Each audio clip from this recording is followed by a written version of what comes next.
So today we're sitting with Chris Wimmer in his new home, amidst quite a bit of his artwork, and we decided to take a couple of minutes here to just ask a couple of questions that I'm going to come up with off the top of my head, and Fantastic.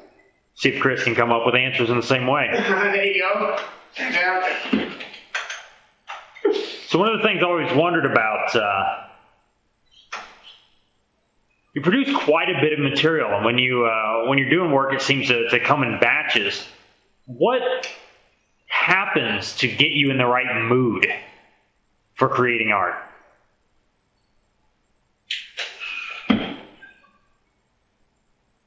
It's really, truly all about emotion. Art basically is a life preserver. And it's corny to say, people say, oh, get over things, but if I got over things, I wouldn't be creating the things that I do.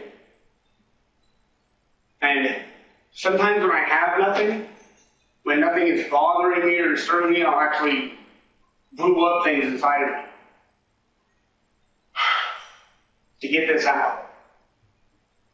And it does. It feels like a mental life preserver. It saves me. And the bulk of it is because when I do work, I did like this one, and I did those two just like in the same period.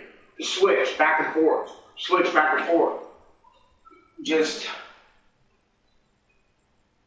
it's basically art. Every single painting tells a story, and it's really sometimes I don't know how to explain it. It's hard, but that's just the way it feels. It's every different emotion, you know. But what's better is I get mature and a little older. I can paint things that are evil or dark when I'm in a good mood. I don't know if that's because well, I'm going to tell you, I've only been painting since 2003. I hated art. I did. When I was growing up and I would write poetry and read Dylan Thomas and just write. I hated art. I thought people who painted were wearing tiki berets and just, I don't know. I hated it. I really, truly did. I mean, the art teacher that I actually work with now, Mr. Schaefer, he remembers when I hated art. But then in 2003, I had nothing to give to writing anymore. It was weird. I had nothing to give, and I actually started going off the deep end. I mean, everybody has demons, and I have to express mine. I have to get it out. And then I started painting. I mean, my fourth painting, The Dance. I think it's my masterpiece. That's what actually drew this all out, is The Dance. And people will freak out on it. They'll say that it means everything to me because that's when I became an artist. I never admitted it until here.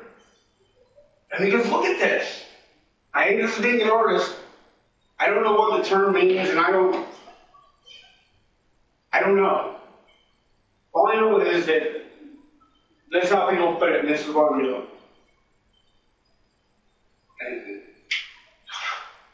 And I appreciate it when people appreciate it.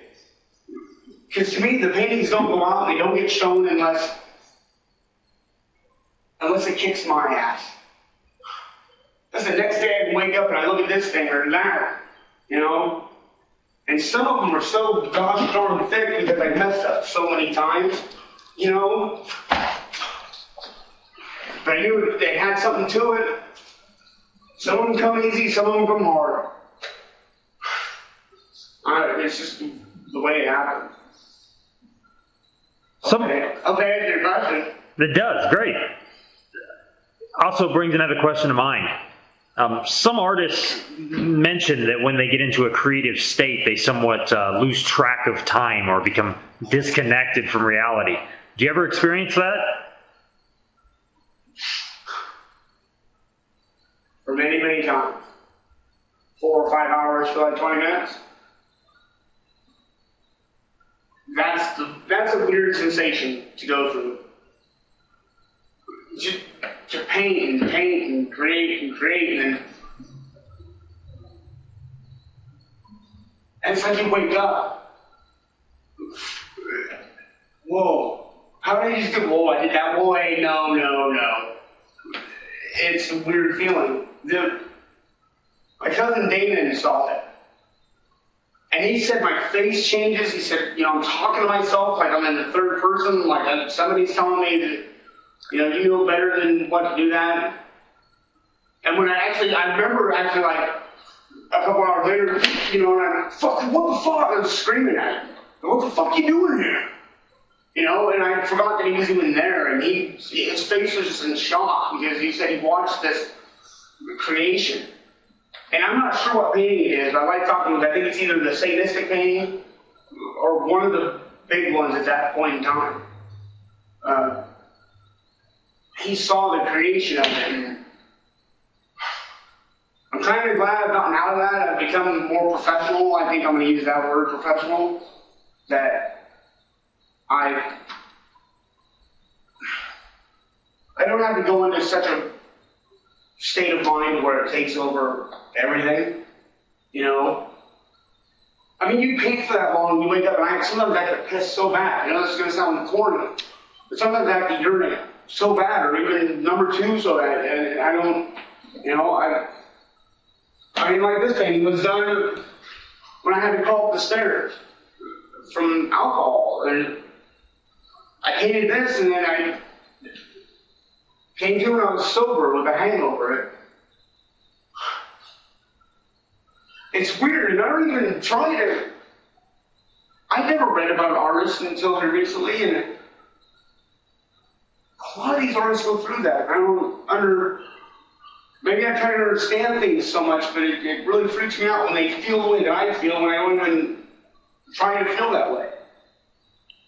I mean, I have friends that have known me for 20 years that are just like,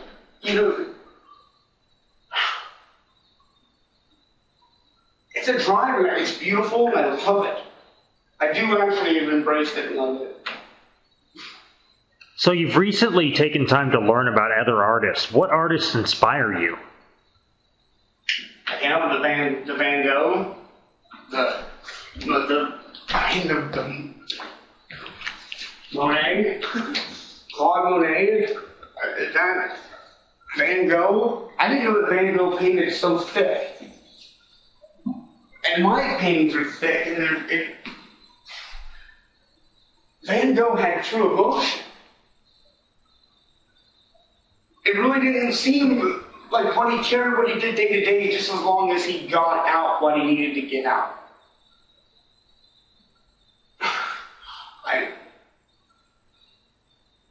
I don't know, just, that's kind of a creepy subject for me, because I think I was told by a poem reader once that I'm pulled by 8 different souls. Born with 5 hearts, like, not really actually 5 hearts for any fucking mutant, but I mean, just like the souls. That's super weird too, because I didn't ask this lady anything. She pulled me out of like the 6 people I was with, and they were all freaked out behind our list too. But oh wow, Gabe, I gotta say this, because when I started painting, it seemed like that was when true, I almost understand the Pink Floyd, Comfortably Numb, because I'm really not a big Pink Floyd fan, because I'm not comfortably numb. So I don't understand what that is.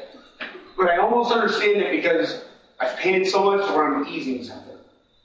Something is, because it's not, it's still bright, but not as much as I paint, because paint actually eases something to where I'm not up at 3 a.m. pacing and wondering what to do with my brain. It's art. There's something there. What advice could you give to other people who are interested in finding a way to ease themselves through art.